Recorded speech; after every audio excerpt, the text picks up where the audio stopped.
Good evening, I'm Marivel Tarouk. We have breaking news out of Scarborough tonight. A man is dead after a shooting near Eglinton and Danforth Road. Our Kelda Yoon is at the scene. Kelda, what are police saying about what happened tonight? Well, Marivel just found out that the shooting happened inside the apartment building behind me on Danforth near Eglinton.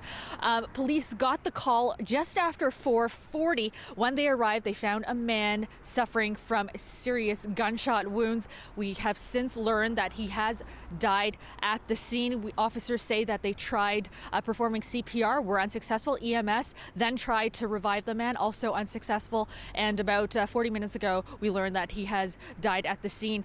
Now, we don't know much about the victim except that it is a man in his 20s. That's what police have said.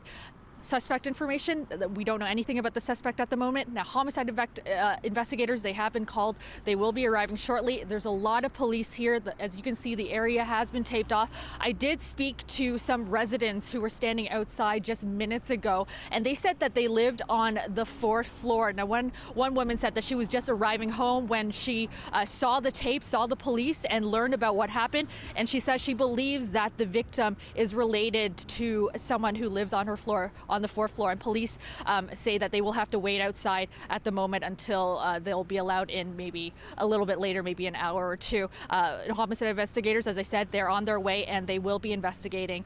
We'll be here through the night. This is a developing story, so we're still learning more, but we know that one man is dead after a shooting inside that building behind me tonight. I'll send it back to you, Marivel. All right, Kelda, thank you for the very latest on that tonight. And Toronto police continue to work on improving road safety in the city. The target today, the city's more vulnerable pedestrians. 2 seniors were seriously injured yesterday while crossing the street. And today, officers were at a mall speaking to seniors about pedestrian safety. Angelina King has more on the event and why not everyone is on board. This is, in fact, a preventable offense. Toronto police sharing safety tips and handing out reflective armbands for seniors, all with one goal. If we can even reduce pedestrian collisions by 1, and I think it's all worth our time. The event was held in Scarborough. Last year it had the most fatal pedestrian collisions in Toronto. I've asked the police to host the event in my ward because recently there's quite a few fatalities in Scarborough as well on mid-block crossing. Police say more than 1,100 pedestrians have been hit in Toronto this year. 31 have died, 9 of them seniors. They are overly representative, and that's why we're putting on information sessions like we did today to specifically target and get the message out. But Safe Street advocates like Jessica Speaker call the initiative tone deaf. They're out there doing something that the evidence shows us does not work and is in fact a form of victim blaming. There is clear statistical evidence that driver behavior is largely at fault, along with infrastructure design. So these are the things that we need to aggressively target. But police say road safety is a collective effort. Instead of just keep on reminding the drivers, we also want to help the pedestrians to raise their awareness. And just yesterday, 2 seniors were hit while walking. Both remain in hospital today in life-threatening condition. In the first incident, a 91-year-old man was hit yesterday afternoon near Avenue Road in Lawrence. And in the second, the driver fled. Police say an 84-year-old man was hit in a crosswalk on St. Clair and Christie around 11:30 last night. Officers are looking for a dark-colored Volkswagen SUV.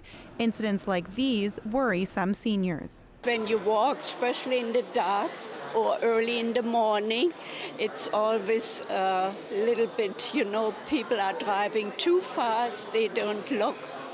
That's why I would like to have the armband. Last year, 41 pedestrians died in the city. Angelina King, CBC News, Toronto. We have some shocking video out of Markham tonight showing a driver slamming into a cyclist crossing the road. Just a warning, this video may be disturbing to some viewers. York Regional Police say it happened on Thursday morning near Warden and 14th Avenue. And you can see the Mercedes is turning right as the cyclist starts going through the intersection. And that's when the driver hits the cyclist. and then takes off, crossing the traffic island. Police say what you don't see in this video, though, is the driver turning the car around and then coming back to the scene. In the end, thankfully, the cyclist suffered only minor injuries. Police charged a woman with careless driving. A section of a downtown street will be permanently closing to make way for pedestrians and cyclists. Starting Monday, the westbound lane of Fleet Street between Bathurst and Yanutsi Street will be permanently closed to vehicles. It's part of the city's Vision Zero plan, saying the closure will make the 5-arm intersection of Bathurst, Lakeshore, and Fleet safer. Work to close the 200-meter portion of the road will start overnight on Sunday evening and will finish before the morning commute on Monday. A 6-week towing blitz on Queen Street has wrapped up, and police say more than 1,800 parking violations were issued. The pilot project was meant to address congestion during rush hour, towing improperly parked cars to side streets instead of car pounds. The project resulted in 1,818 parking violation notices, 426 vehicles relocated, and 66 vehicles released on scene. The project found a 71% increase in ticketed parking violations and a 56% increase in vehicle relocations versus the same period last year. All right, it's time to take our first look at the weather this weekend. Marta is here for that. How are things looking for the weekend, Marta? Well, they're looking pretty nice, and I'll tell you a little bit about later in the week a little later, but let's take a look at the last 3 hours. So again, not much really happening in southern Ontario, just this Texas low that's sort of scraping by as we speak in extreme southwestern Ontario, bringing some of that unsettled weather into areas like Windsor. But for the GTA, pretty much clear. Saturday evening, Sunday morning, -1, heating up to 5 in the afternoon, which is the seasonal temperature for Toronto for this time of year, which is a nice change because it's been pretty cold up until this point. So nice seasonal temperatures. Even yesterday it was 10 degrees. So really, really nice. And it's all because of that southerly flow. So you can see that Texas low sort of scraping by, not really touching the part of the GTA for Sunday, but it is responsible for bringing that southerly flow in. And you can see that here with the winds. It's not going to be very gusty, but it is going to keep that warm temperature around. And I'll tell you a little bit more about later in the week and what the temperatures will look like for the rest of the week. So we'll chat about that a little later in the show. All right, we'll see you then. Thanks, Marta. Well, it is one of the highest honors in this country, getting a star on Canada's Walk of Fame. A handful of trailblazing Canadians will be inducted as the class of 2019 tonight. And our Yelena Adzik is on the red carpet for us in Toronto. Yelena, the stars coming out tonight.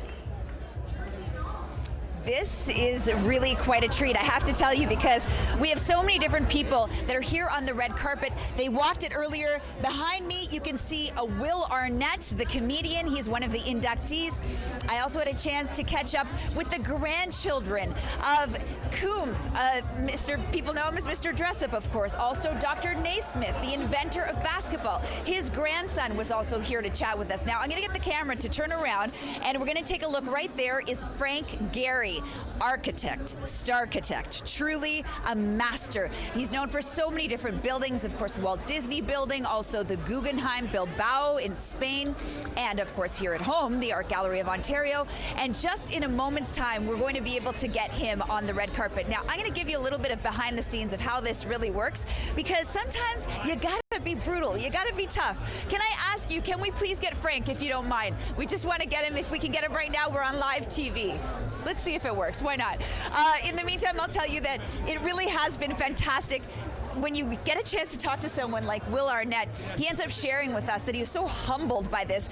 And he kind of says that they should maybe call it the sorries, because everybody that he's been talking to is saying, no, I don't deserve this. It's not worth it. Sorry.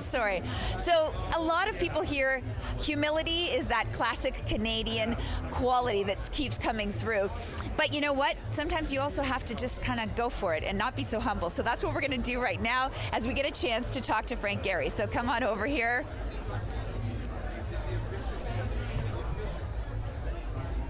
Make a little building or something. We try to make a city or something. They paint it, they look at it. I say, well, you got to calculate the area. Or if you put them together, who runs the city, so you can teach civics and all that stuff. So I think my grandma's idea was perfect. Yeah, it sounds like it. All right, well, thank you. I think we got to let you go on. Mr. Frank Gehry, hello. Yelena Adzik with CBC. Hi, CBC. Tell me, first of all, congratulations. How are you feeling tonight as an inductee for the Canada's Walk of Fame? Oh, a little overwhelmed by all this stuff. I see this happening in Hollywood with the movie stars, but architects are sort of. That was for you. That was for you. Would you mind sharing with us, with all of your accomplishments, the buildings, the accolades, what are you, Frank Gehry, most proud of with your own life? Oh my God. That's a hard one. I'm proud to still be around. Having a family and watching them grow and explore their world. I have a great office with 160 people, and I enjoy working with them. 40% women in senior positions. Toot toot, I love it. Mixed racially, everything. It's important to you. It feels like a very Canadian thing to want to uphold that. Does that seem true to you? I don't know. I haven't lived here for a long time. True, yeah. Well, tell me what you feel, what your sense is when you travel around the world, and you get to feel what it's like to be a Canadian ambassador. You are representing us, even though you haven't lived here in a long time. Does that fill you with a lot of pride? How does that feel when you travel around the world? I'm very proud to be a Canadian ambassador. If that's what I am, I love it. Today, American politics have us scared shitless. So I don't know what to make of all of that. So do you think I may be coming back? We would happily take you back. Last thing I wanted to ask you was if there's still one project, one building that just your heart really wants to make. Oh, I don't think that way somehow. If you do that, then you're frustrated. You're not getting it. I take what I get and make the best of it. And what is your advice for anyone out there listening to just enjoying life and making the best of it? What would you say is the key? Enjoy life is harder.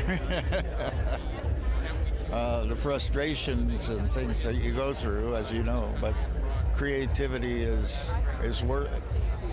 Explore, be curious, and stay curious. It's excellent advice. Mr. Frank Gehry, thank you so much from CBC Television. Appreciate it very much. I'm Yelena Adzik from the red carpet at Canada's Walk of Fame. Over back to you. Our intrepid Yelena Adzik, thank you. A shakeup for the Conservatives as party leader Andrew Scheer fires two of his top aides. We'll have that story and more coming up after the break. Stay with us.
fallout today in the Conservative Party after last month's disappointing election results. Leader Andrew Scheer today announced big changes inside his office. The CBC's Elise Von Schiel has that story. Conservative Party leader Andrew Scheer has fired two of his top officials following an election loss in October. His Chief of Staff, Marc-André Leclerc, and Director of Communications, Brock Harrison, no longer work for Scheer, according to an email sent by the party leader on Saturday. In it, he said, following the election results and as we gear up to hold Justin Trudeau to account in this new minority parliament, I felt it was important to make changes at the office of the Leader of the Opposition. Sources say Scheer told the two men on Thursday night and informed them that they would not be allowed to resign, but that they had to be fired. Now, in his email that he sent out to the party, he said it's a difficult decision to make, especially because he considers the two men to be friends and he wishes them all the best. Now, this pivot is the first sign that we've seen from Scheer as to what the plan is going forward out of the election loss. After the results came in October, he pointed out that communications had been a huge issue and that he admitted that Canadians had not understood what the message was that they were trying to get out. It had not been communicated properly, and so this is the first step to address some of those communications issues. Now, the Deputy Director of Communications and Deputy Chief of Staff will be taking over those roles until something more formal can be arranged. Elise Von Schiel, CBC News, Ottawa. U.S. Vice President Mike Pence traveled to Iraq today, landing at an Air Force base in the western part of the country. His visit was kept secret because of security concerns.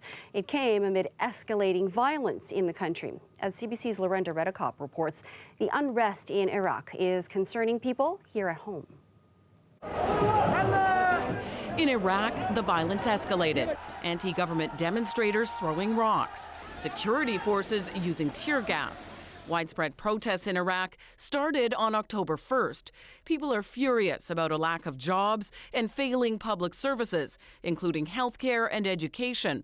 They blame years of government corruption, saying it makes no sense that millions of people are living in poverty in a country with so much oil. They're also angry with the aggressive response of Iraqi forces. In protests 2 days ago, 7 people were killed. Since October, more than 300 demonstrators have died and thousands have been injured. Here in Toronto, hundreds of Iraqi Canadians held their own protest to denounce what's happening in Iraq and also to call for action from the Canadian government.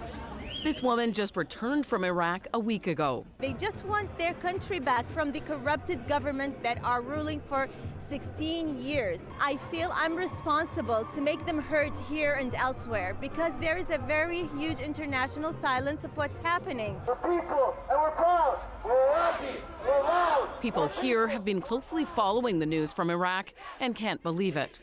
I've seen videos that are completely gruesome and it tears my heart. I don't even like to watch them. And they're all young people. They're people my age. They just want like basic rights, you know, and they're getting killed for that. They want Justin Trudeau to send a message to the government in Baghdad. Violence against the demonstrators is unacceptable. It's the responsibility of the government to make sure that these protesters are protected. It's a constitutional right for the Iraqi people, the right of assembly, and especially when they're doing it in a peaceful manner. In Iraq today, the U.S. Vice President made a surprise visit. He met U.S. troops and spoke by phone with the country's Prime Minister. He pledged to me that they would work to protect and respect peaceful protesters as a part of the democratic process here in Iraq. I also encouraged him to listen to those who are protesting and their calls for reform. But on the streets in Baghdad, a peaceful resolution seems elusive. Lorenda Redekop, CBC News, Toronto.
It was a day to celebrate for one sandwich shop in Toronto's West End.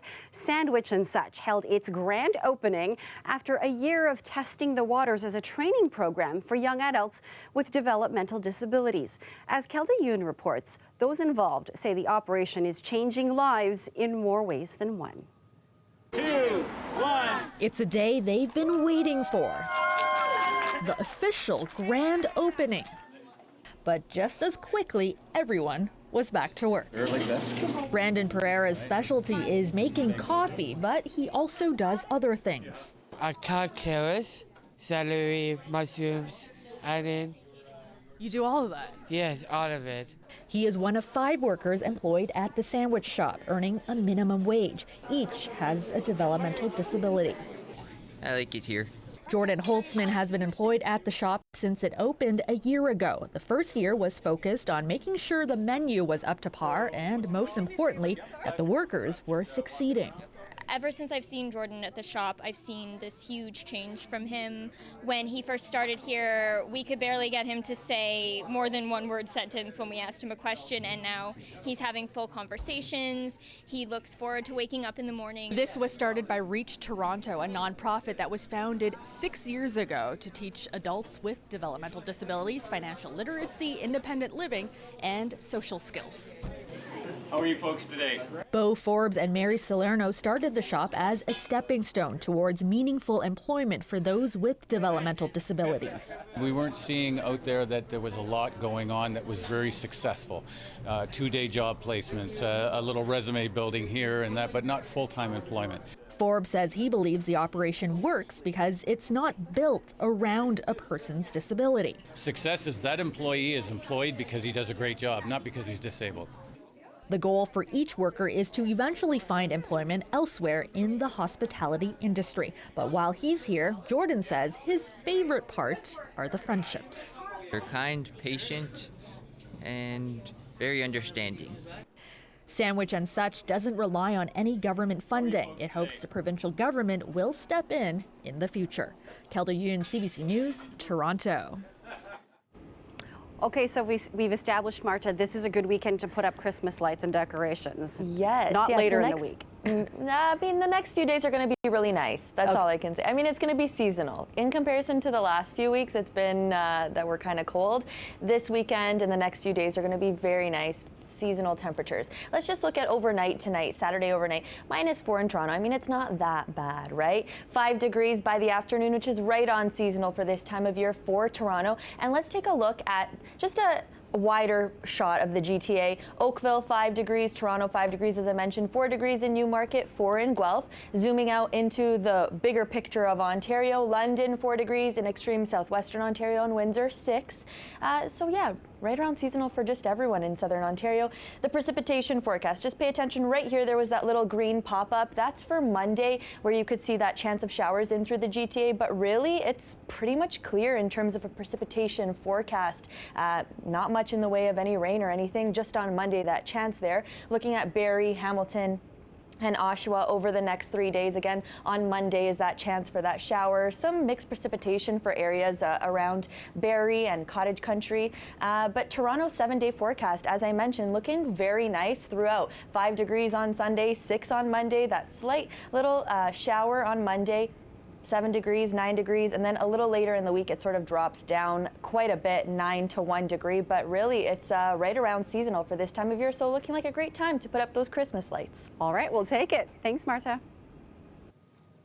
Well, the most festive run in the city took place today as thousands of Santas got a running start to the holidays. I've always wanted to dress up as Santa and run as a Santa. We're all pediatric nurses and we love doing things for charity, so that's why we're here. Ho, ho, ho! And we love dressing up, right? Yep. The Ho Ho Holiday 5K took joggers, decked out of course in Santa costumes, through Downsview Park, ending up at the festival area, where numerous St. Nics joined in on other festive activities like a Christmas light tug of war and a Christmas tree toss. Proceeds are going to support Big Brothers Big Sisters of Toronto. Awesome work there, guys. And that is our show for you tonight. Thank you for watching. We're going to leave you with more from the Ho Ho Holiday Run. You can stay caught up on news anytime on our website, cbcnews.ca. Have a great night, everyone.